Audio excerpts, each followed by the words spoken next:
Last week I turned 26 years old, and it's crazy to think because this is the first year where I'm closer to 30 years old than I am to 20 years old, and that's a crazy feeling. It's a wild feeling. And videos I've seen people make is when they reach a certain birthday. It's not necessarily any specific birthday, but they make a video or a podcast on things they've learned for the amount of years that they've lived. So, turned 26. So, here are 26 things I've learned for 26 years of life. And these are the first 26 things that just came to mind. Quickly wrote these things down when I feel like I was just in a very creative state of mind after a really good workout, and just started quickly writing stuff down. And there's a lot of good stuff here. So, I mean, I wouldn't say that these are 26 of the most important things or that there's only 26 things. There's probably hundreds of things that could be on this list. But these are the first 26 things that came to mind. And I think there's a lot of good stuff here. So, going to go through all 26 of these, give a little bit more background on them. And here we go. And these are in no specific order. Number one, play your own game. This is actually something that I talked about in the very first episode, and it's a crucial phrase that I've really ingrained within myself and in my life. And this is something going way back when I was a young kid, probably in middle school. This is something that my dad told me. And it wasn't even like a teaching moment. He kind of just told it to me so matter of factly. And he didn't even remember saying it to me when I brought it up to him, years down the line. But it left a massive impact on me. Play your own game.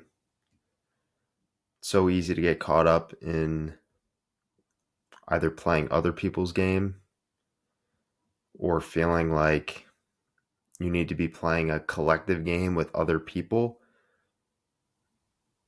But you can play your own game by setting your own rules with your own scoreboard and be the one who's in complete control. I think that's when you can really make serious progress, when you're just uber focused on playing your own game and not worried about what other people are doing or what other people are thinking. And this gets me to number two, create systems over goals. And what I mean by that is that, and this is a major component to James Clear's book, Atomic Habits. When we create a system, the way that I see that is, and this is something that I talk about a lot, creating inputs that you can do on a daily basis. A system that you create is something that you are focused on every single day of completing an accomplishment and accomplishing daily tasks that you can stick to on a daily basis very consistently. Because I think if you're goal focused, you become more concerned with, hey, where am I trying to go to? Where is this leading me towards? Rather than what you can do today, because that's all you have. And the way that I also look at it is because I think when you see goals, let's just use physical goals as an example. 75 hard, running a marathon, competing in an Ironman, doing a bodybuilding show. A lot of work goes into that final day where the goal is accomplished of doing those things. Incredible task. I mean, if you were an Ironman, it's absolutely incredible. But the question that I always have, and let's use 75 hard here for an example, I think the most important question to ask yourself for 75 hard is, what does day 76 look like? And that's where the systems over goals comes into place. Because if you are able to work towards a goal, obviously that's incredible. It takes a lot of discipline. But are you just focused on it within this mindset of creating a goal? And that's why I think a system can be so much more powerful, where it's like, okay, this is just a system that I live by now. And these are daily tasks that I'm just going to do for the long term. And I can have goals within that system, but I'm going to be systems focused. And that's a mindset that naturally came into place with me and working out in the gym. I was definitely goals focused at the start of my journey, but as I learned more about the process of working out and everything that goes into fitness, I became much more systems focused and I didn't have specific goals. And it's funny, I accomplished more by not having goals and sticking to a system. Number 3, be monotonously repetitive with aspects of your life and have a routine. And I think this ties in nicely with number 2 of, creating systems, but just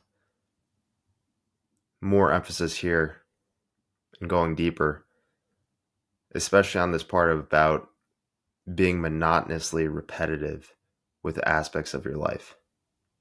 So to use me for an example, what that monotony looks like, I eat the same exact meals every single day. And then this is another wild one. I have worn the exact same sweatshirt to the gym for the past, I think it's 6 years now. Same sweatshirt. I have a gym sweatshirt. It's what I wear every single workout. And I think when you build in daily, consistent parts of your day, it creates this routine and this rhythm that allows you to progress and stack days within your life. And like I said, it doesn't have to be big stuff. For me, just having that sense of stability of, this is what I'm wearing to the gym every single day. Just that unconscious thought of not even having to think about it. And that's where food also comes into play as well within my life, where I've gotten to the point where I don't want to think about those types of choices throughout my day. Food, to a large extent, is just fuel for me. Now, that doesn't mean that I hate the meals that I'm eating. I absolutely love all the food that I have throughout my entire day. Love all my meals. Makes me feel incredible, taste good, and feel like it makes me perform at my highest level, both in the gym, but also mentally as well. And I mean, that is such a powerful feeling, especially when something so big with food is where I don't even have those decisions, because I feel like within food, if I can just have that on autopilot to a certain extent, And I feel like the less decisions you have to make in a given day, the more time that allows for either creativity or headspace where you do need to make choices, or it allows you to put your energy towards things that you need to be focusing on. And another component to this is because throughout all of our lives, whether it's a long period of time or just a given day, there will be stuff that's thrown at us that we don't see coming. Whether it's something small, whether it's something big, whether it's, a small hiccup that just gets us off track. If you're able to have those little things in your life that are just constants, that brings that extra stability. And I think that allows you to stay focused, stay grounded. If you have a bad day at work, if you have a fight with a friend or a family member, or whatever it is, it's obviously a hiccup in your day, but all right, my food can get me back on track of like, okay, back in my routine. Putting on my gym sweatshirt. Like I said, it's just very small stuff, but I think it gets you into the mindset of I'm the one who's always in control, or I'm the one who can always steady the ship when I need to. Number 4, follow your intuition. Absolutely massive one for me. And I honestly think for the majority of my life, I've followed my intuition. And this gets back to number 1 of playing your own game. I think I've followed my own intuition because I've been focused on playing my own game. Now, with that being said, my intuition hasn't always led me down the right road, or my intuition hasn't always been correct. My intuition has led me to making mistakes. But that is a massive success, in my opinion. You always need to follow your intuition because that is the path that you need to go down. It's better to follow your intuition and make a mistake than to take somebody else's advice or go down a path that doesn't feel good, but it just feels like you're supposed to do and you succeed. That is what failure looks like to me, rather than going down the path that you intuitively feel like you're supposed to go down and it leads to a mistake. Because what's going to happen is you're going to make that mistake, but you're going to learn from it and you're going to grow from it, and you're going to continue to build yourself into the person who you truly are. But if you're just gaining some type of success where it doesn't even feel like really true to you, or it feels like you didn't follow your intuition,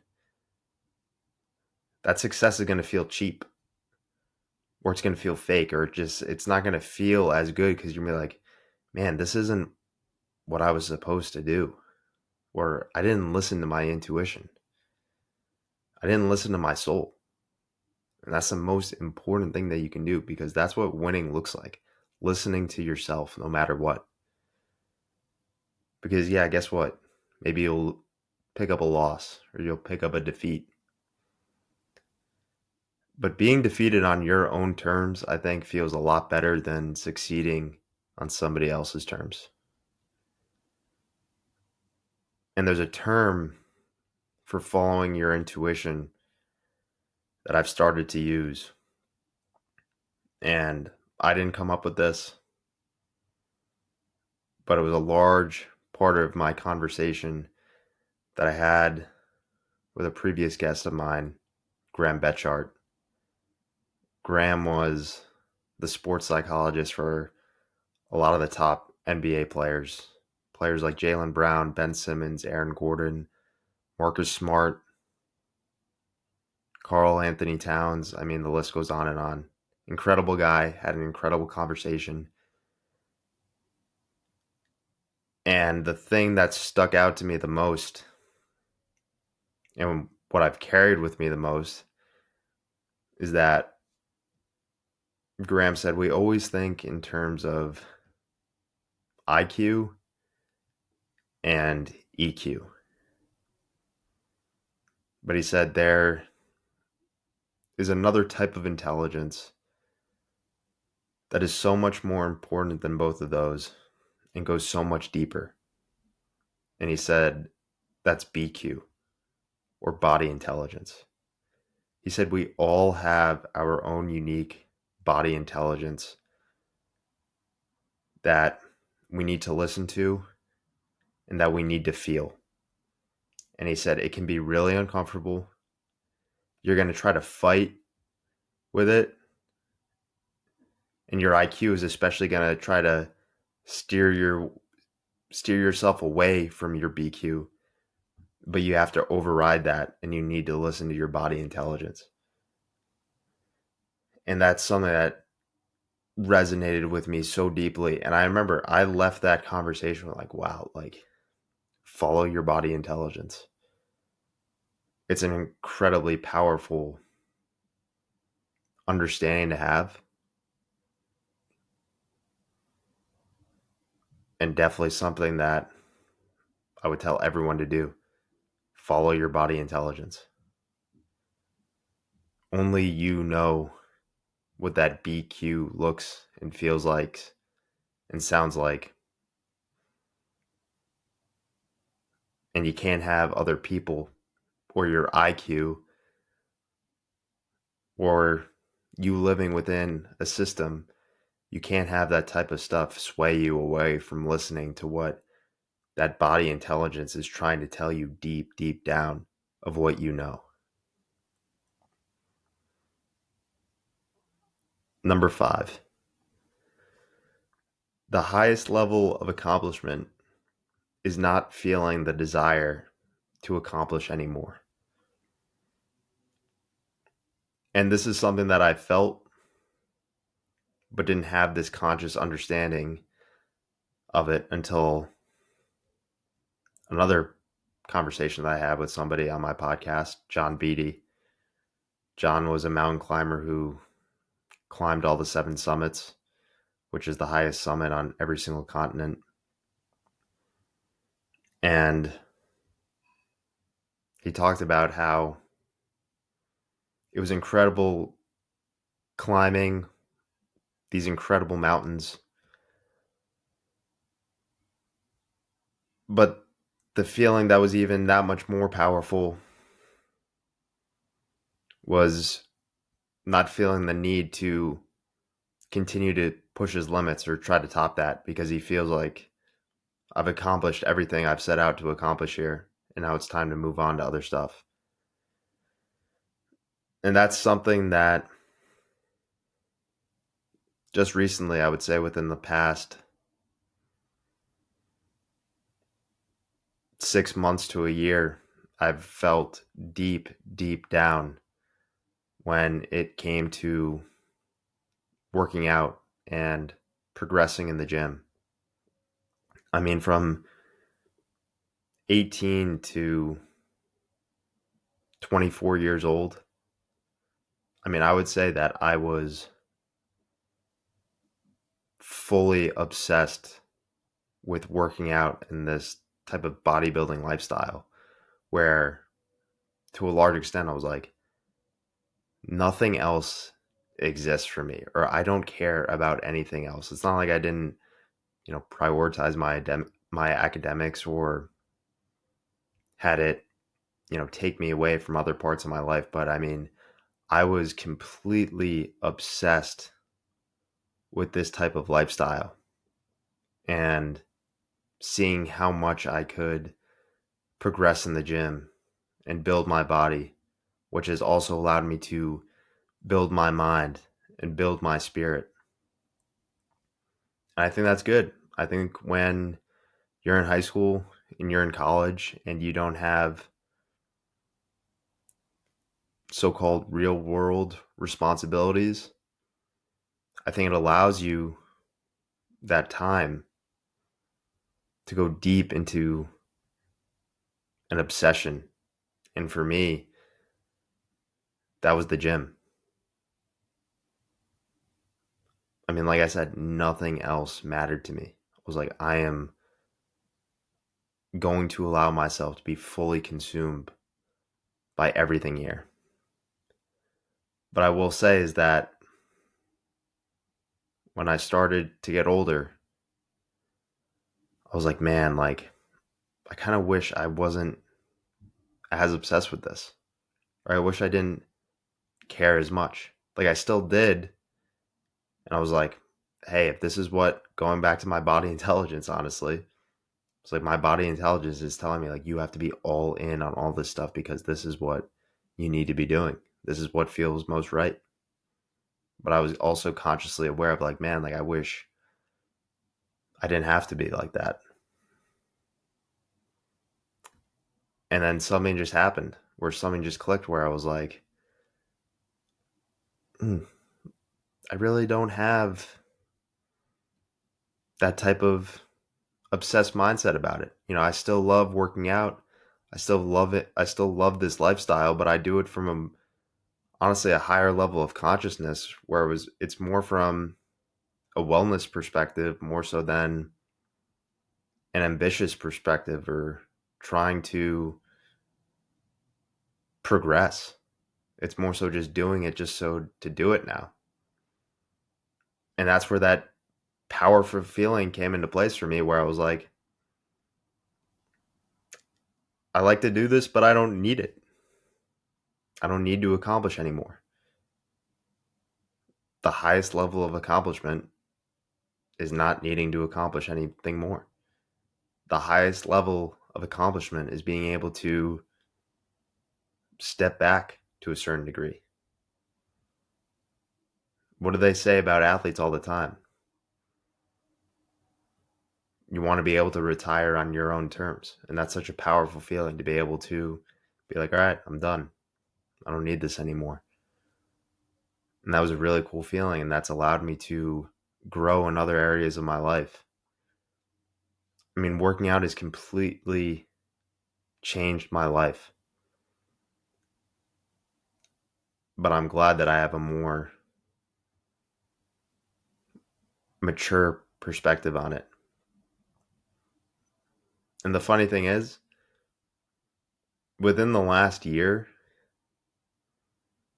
I've probably accomplished the most and grown the most.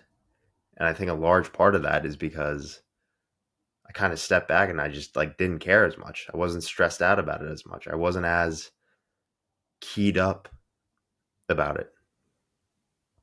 And I think there's a lot of truth in that there. And that's something that I'll get into later on with another point. Number 6, get used to not being used to it. You're not going to know. You're not going to have everything figured out. You're going to make mistakes. Don't expect yourself to be good when you start. And that was the biggest thing for me in the podcast. I was like, I'm not expecting myself to know how to do this or to be good at it or for it to work, so to speak. I'm just trying to get better. And that's a large component of getting used to not being used to it. It's like, I'm not trying to be the best at this. I'm not trying to be great. I'm just trying to get better than what I was doing yesterday. And if I have that mindset of just trying to be better, trying to outwork what I did yesterday, that will allow me to grow. So stop being worried about needing to have things figured out because guess what? Nobody has anything figured out. When you look at somebody on the surface, whether it's on social media or whatever it is, yeah, on the surface, it's going to look like they know so much more than you. But just have that Open mindset. Don't let your ego take over where you feel like you need to know how to do everything. Number 7, act as if you already are. So this is something that my first boss would always say. Act as if, especially when you're first starting out. The person that you want to be, you already are that person.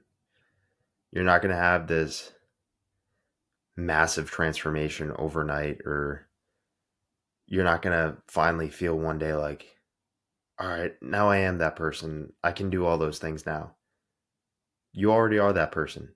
So start acting like it. That was a massive shift for me, especially after college.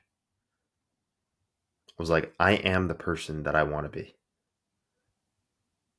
I was holding myself back. I was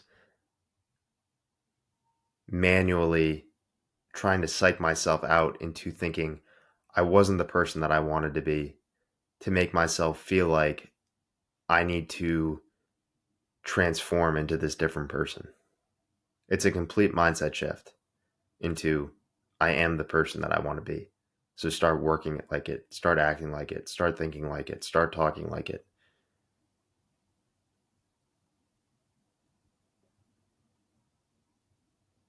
Number 8, curiosity over ambition.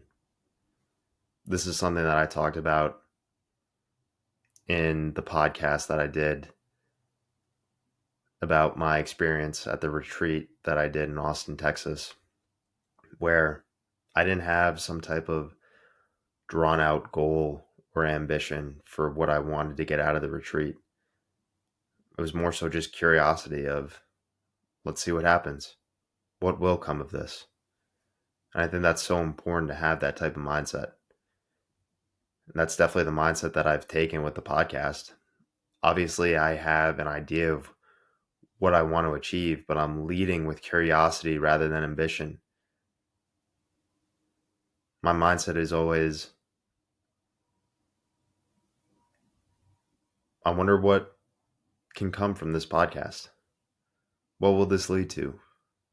Who will I become? What will I learn? What will this path look like?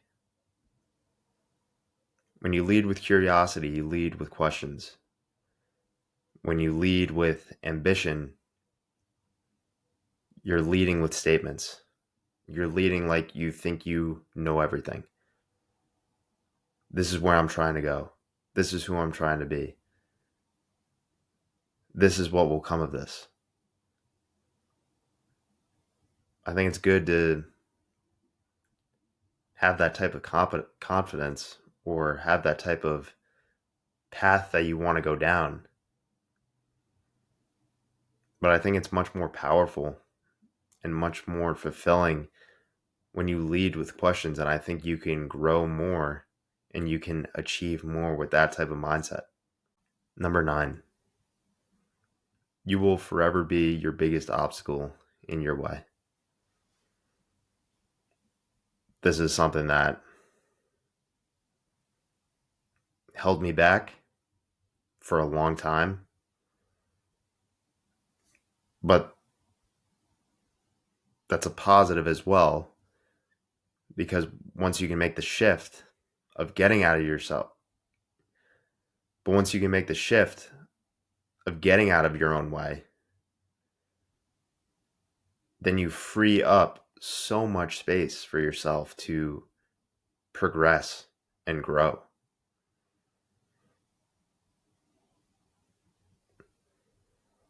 Number 10, and this ties in nicely with number 9, we like to make things harder than they are.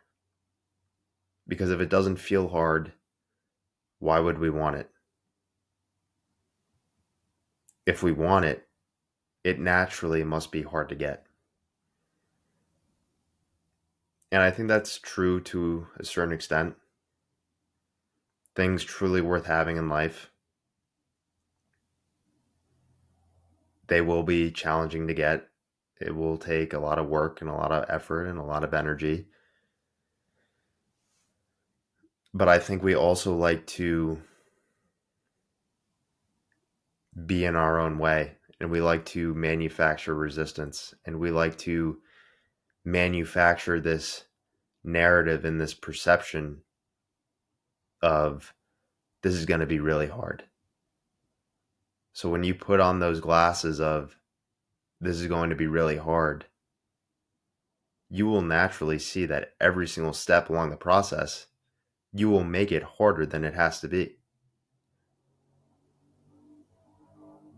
Because that's what we've been taught to a certain extent. Well, if it's not hard to get, why would you want it? So we need to think that, oh, it must naturally be hard to get, but then we make it even harder than it has to be. And tying things back into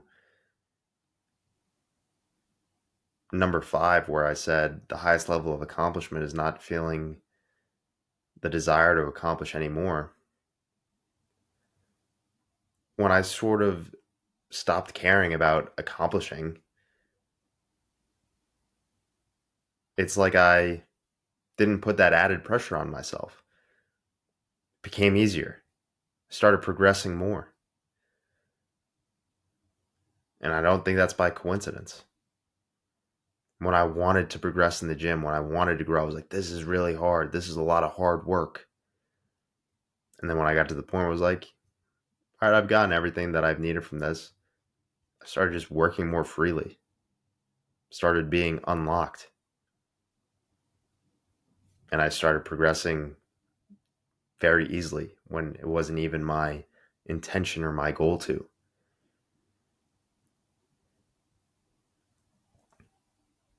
We like to make things that much harder on ourselves because we think it'll be that much more fulfilling. It'll be that much better of a story. I worked really hard. I sacrificed so much.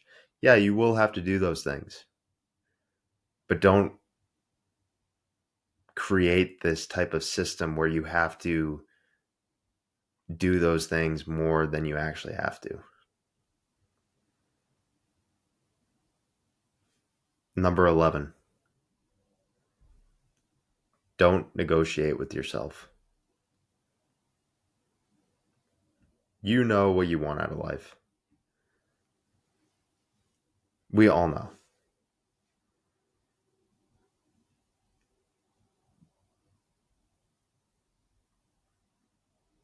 I think that's one of the most fascinating things. And this is something that has happened within my own life. But I think all of us do this to a certain degree where we're like, I don't know what I'm doing with my life. I don't know what I want to be.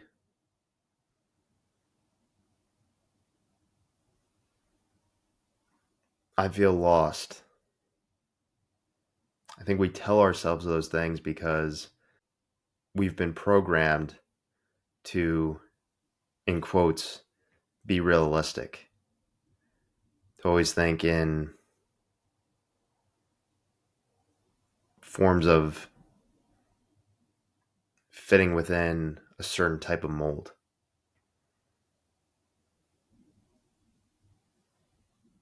You know what you want. Don't negotiate with that.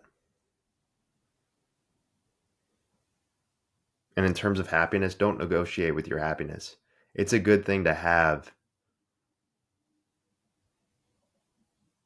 a high level of what you expect for your life to look like and for what your happiness should look like. Don't settle for those things. Oh, this is good enough. Oh, I'm happy with this. This is all right. No, don't negotiate with yourself. Truly go after what you think your best and highest life can look like. Why would you ever settle for something less than that? Number 12, you're the only one who needs to understand. If it makes sense to you, that's all that matters. If it's if it's a certain decision, if it's a certain action, ask yourself, does this feel right? You don't need other people's advice. You know, because when you ask other people's advice, they will either confirm what you want to hear or it will go against what you want to hear.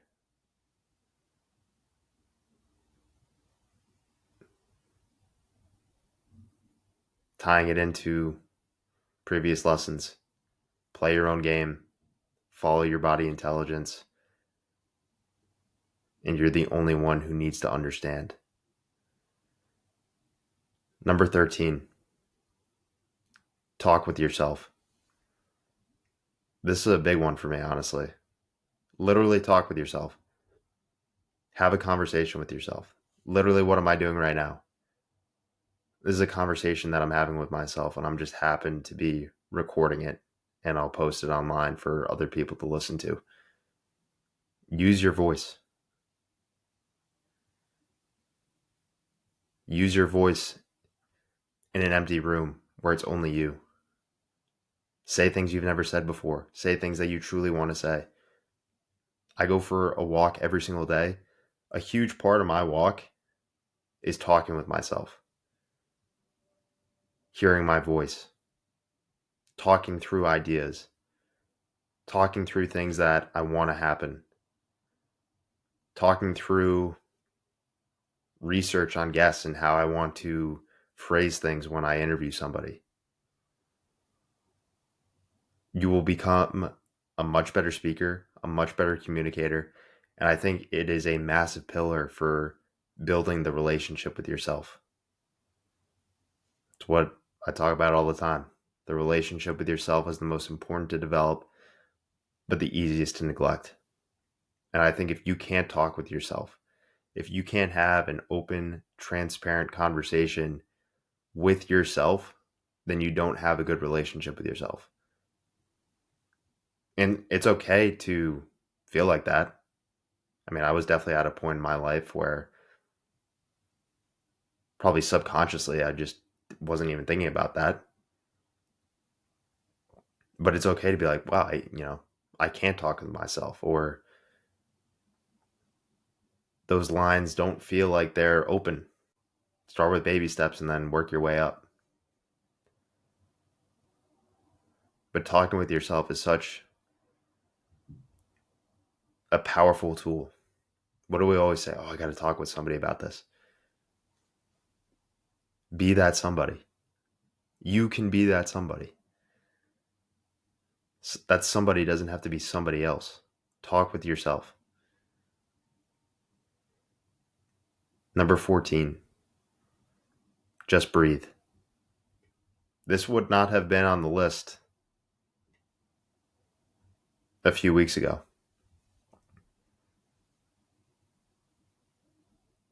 Breathwork has become a very interesting part of my life now. I used to never do it, but tying things back to the retreat, started doing it there, and I've been doing it very consistently. The funny thing is, actually, this past week, I actually tweaked a muscle doing breath work. I didn't even think that was possible, but I think I like tweaked a muscle like near my diaphragm. So it's actually been kind of challenging to breathe. It's gotten a lot better now. It's not 100%, but breath work is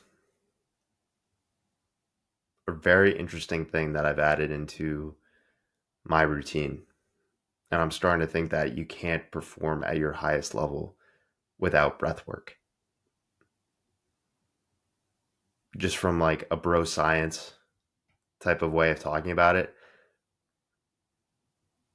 the impact of breath work, I mean, it just gets you locked in. What I would do is I would do an 8-minute breath work in the middle of the day, kind of almost like a reset. And it just gets you locked in. And the most powerful part of this breath work that I do, it's an 8-minute guided breath work. And there's this line that always sticks out to me, and it's ingrained in my head now. The most powerful mind is the quiet mind.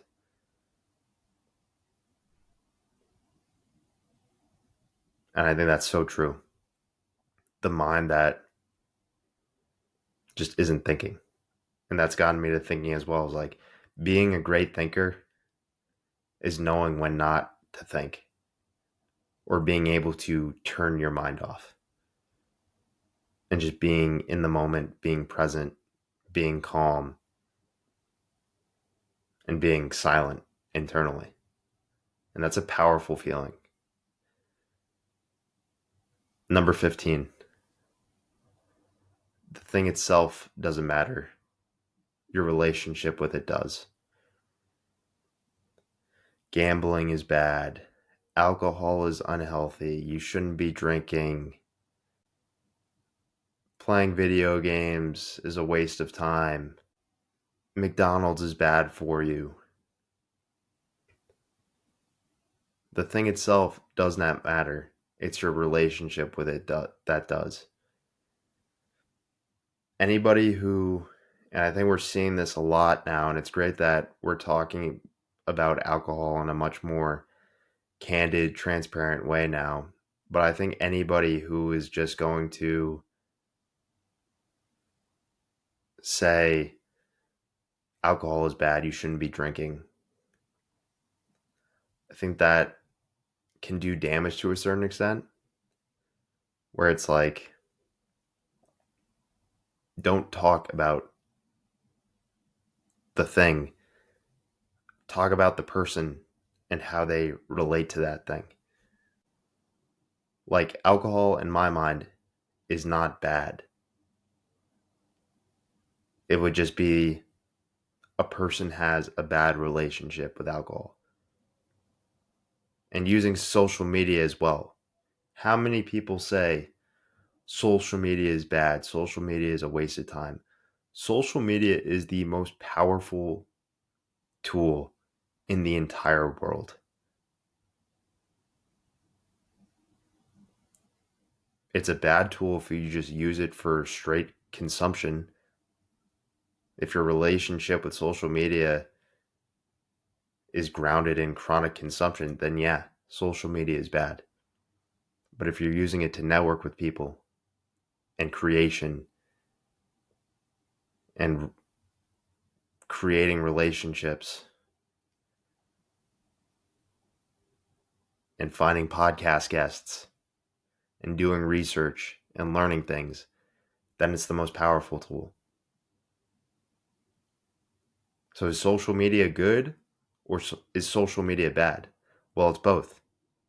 It's just that you choose the relationship that you want to have with it. Do you want to have a good relationship, or do you want to have a bad relationship with it?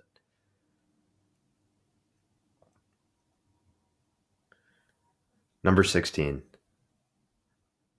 Stop trying to figure yourself out. Your sense of feeling lost keeps you open, and that's a superpower. Being lost is being free, in my mind. Being lost to a certain extent keeps you curious. It keeps you on your feet. It keeps you learning. If you have yourself figured out, then you become stagnant, in my mind. Oh, I know exactly who I am. I know the path that I'm on. That doesn't lead to growth. Being lost to a certain extent is a good thing. And you're not even lost. You just have an open mind, in my eyes. Number 17. The unwilling things that have come into your life have guided you the most. This is a massive one for me. To a large extent, I feel like I am the person I am today because of the things that have come into my life unwillingly.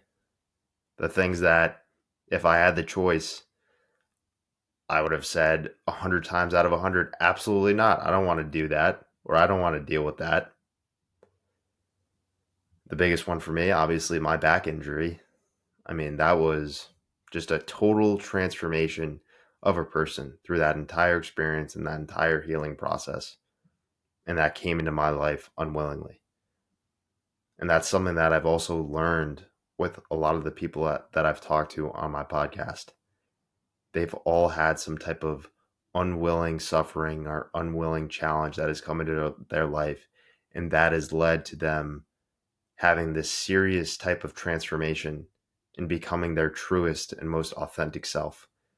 Because when you have some type of unwilling challenge, it's like, all right, all bets are off. You get broken down. You're like, wow, this is the only life that I have. And it allows you to live more freely and live more truly. And it's a powerful feeling to have something come into your life that sucks so much in the moment, but then see how much you've benefited from it. And this leads to 18. Pain is a gift. Pain is a gift. My relationship with pain is very unique, and that is stemmed from my back injury. I was in 24/7 pain for 7 months, debilitating pain. From the time I got up to the time I went to bed, just in constant discomfort. And when you're put into that type of environment, when your body is just dealing with 24/7 pain, your mind goes to some really, really, really interesting spots that it's never gone to before, that you never knew existed within you. And the cool thing about that is that when the pain went away, I still had access to those spots within myself. So imagine that. We see pain as this thing that breaks us down, that closes us up, when in actuality, it's the exact opposite. Pain opens us up like no other, and you will see who you truly are. And I'm not talking about, pain that you feel for a day or, you tweak a muscle. I'm talking about pain, long term pain. It can be a special gift and a special experience. Number 19. Discipline is nothing without compassion. Being tough and strict with yourself is one thing, but then being disciplined from the type of mindset where you are trying to punish yourself is a very dangerous game. I feel like I was so strict with myself, so disciplined with myself because it was keeping me in a very one dimensional state of mind. It was keeping me closed off from different parts of myself or different parts of myself that I needed to process. So if you're using discipline as a coping mechanism or a tool to just be hard on yourself just for the sake of being hard on yourself, that can be very dangerous. Or let's say if you're disciplined, but then you fall off for a day and it's a spiraling effect, then I would say you don't have a good relationship with discipline, which is why you need to couple discipline with also having compassion for yourself. And where compassion also comes into play with discipline is understanding that when you are disciplined with yourself, you are not going to most likely see some type of sizable result from that discipline right away. Discipline is about being consistent day in and day out, where to the point where it doesn't even feel like discipline anymore, but just your natural state of being, in your natural state of how you work and live and think. So you need to have that compassion for yourself when the discipline doesn't pay off, so to speak. Number 20, the best progression can stem from regression. Going back to my back injury,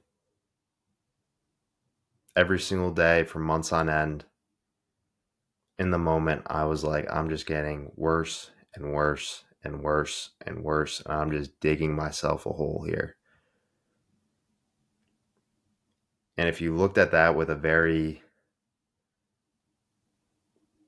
micro level lens, where you're up close in that experience, you would say, yeah, this person is just plummeting. They're just getting deeper and deeper into the hole. But once I get past that, to a certain extent, and I took a step out and started looking at this entire experience with a macro lens, massive progress. I was being built up into a person that I would not have been if I didn't go through this experience. I would not be the person that I am today without that entire healing experience. And more so than that, just a true level of personal enlightenment and a higher level of consciousness that I have now. So, yeah, it was regression in the moment. That's what it felt like. But the most amount of progress I've ever made in my entire life. Number 21. If you can build yourself, you can build anything. If you know how to build yourself into a person who's physically fit, mentally fit, spiritually fit, if you know how to take care of yourself, if you know how to run yourself like a business to a certain degree, if you know how to run yourself like a machine, you have the mindset to build anything else. And I feel like I'm just starting to make the baby steps into that. I'm just starting to learn that and truly embody that. But it's something that I truly believe. If you have the work ethic and the discipline and the tools to build yourself inside and out, you can do it with anything else. It's the exact same mindset. Number 22, working out wasn't your purpose. It was a bridge to your purpose. For the longest time, I thought working out is my thing. This is who I am. I'm going to be a trainer, or I'm going to open a gym, or I'm going to be a strength coach. That's what I thought. But then I started to learn, I was like, I kind of just like working out for myself. I don't have that desire or that passion or that higher purpose to be within this type of gym and fitness environment from a business or a life perspective. This is just a very passionate hobby that I have just for myself. And I have much greater interests when it comes to using my voice for podcasting, brand building, sales. But I wouldn't have gotten to this point, or I wouldn't have learned that, or I wouldn't have had the confidence or the skills to start a podcast or do what I do with all social media stuff and experience with my back pain and creating myself into the person that I am today. I wouldn't have gotten to that point if it weren't for the gym.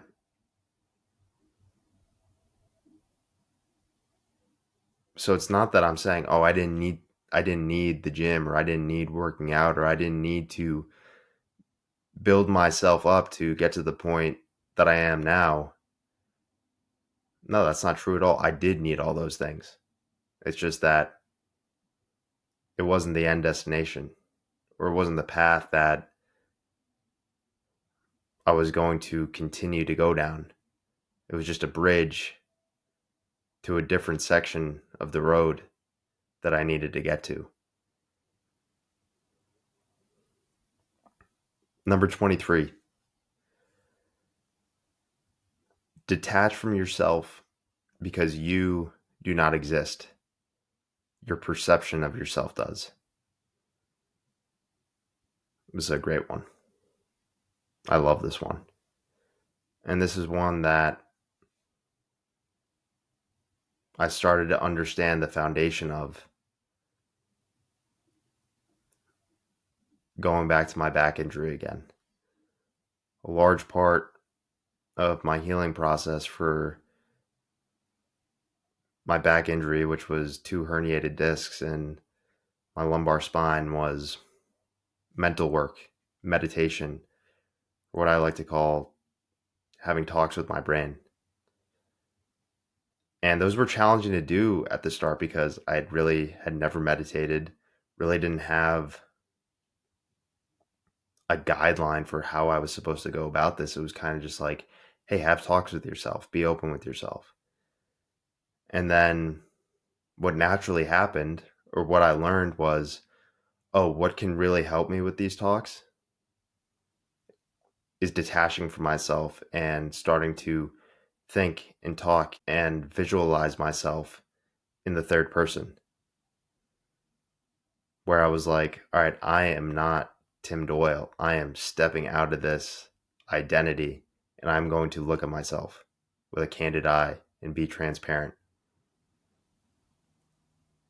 And I think that's a big thing that we can all do to be our truest selves, getting out of our own way.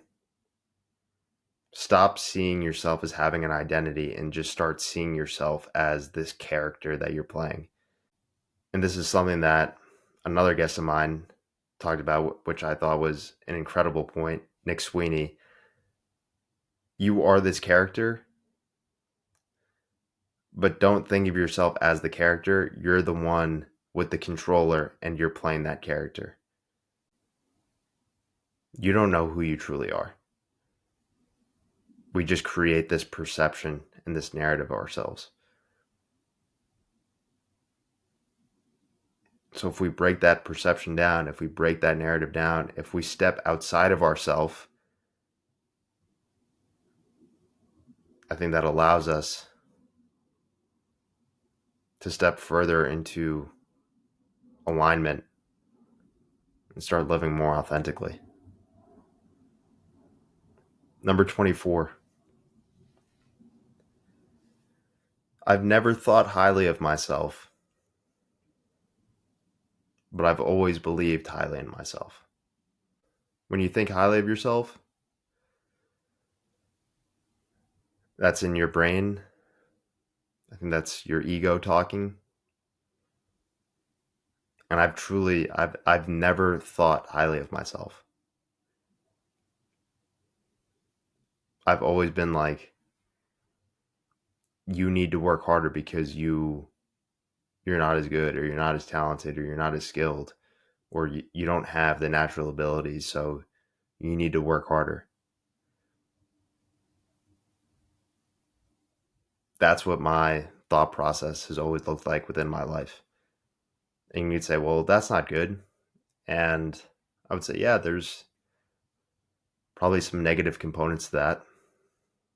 But what I would say is, if I had to choose between being too hard on myself or too easy on myself, I'm going to choose being too hard on myself. Because if I was too easy, oh, you're good, you got it all figured out, you're better than everyone, that wouldn't get me anywhere.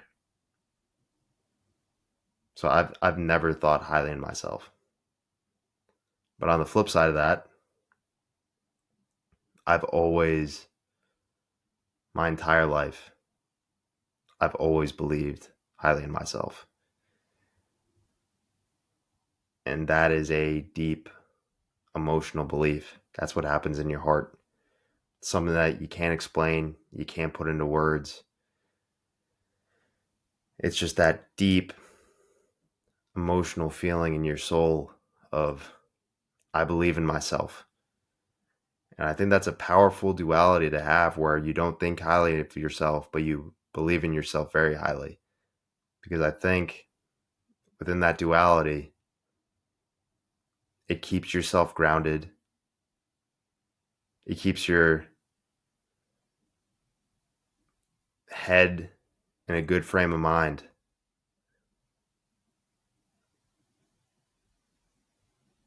But believing highly in yourself, that allows you to push forward.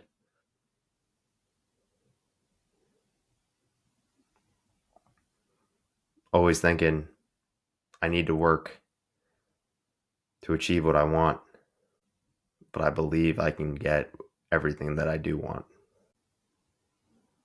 Number 25.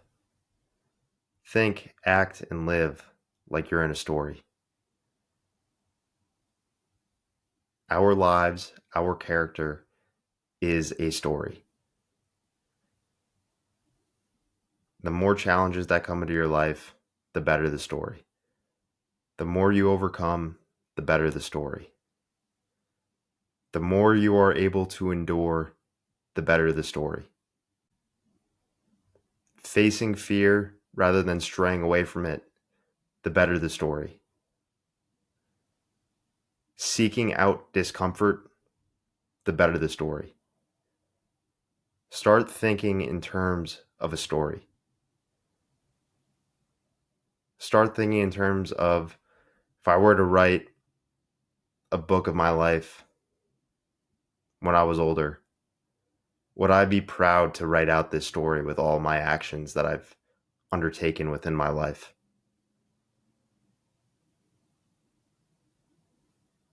Am I going to do the comfortable thing? Am I going to do the thing that is I'm supposed to do? Will that be better for my story? Will that make a better story? Or am I going to listen to my body intelligence? I'm going to do the thing that's a little out there. But guess what? That's going to make for a better story. And the best part about it, you're the one writing the story. You're the character within your own story, and you get to choose who you want that character to be. Number 26, the final one. Keep outworking.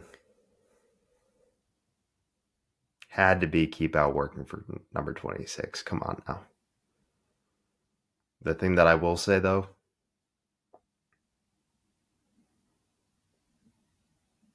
I've branded the podcast and a lot of the stuff that I do now around this word outwork, keep outworking, the outworker. What I'll say is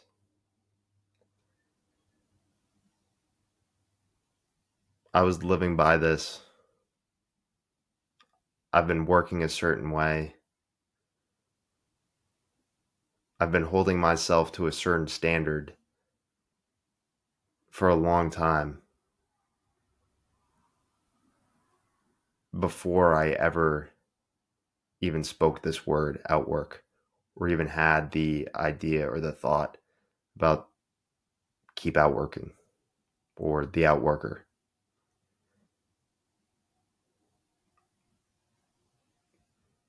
I did not find this word outwork it's not like I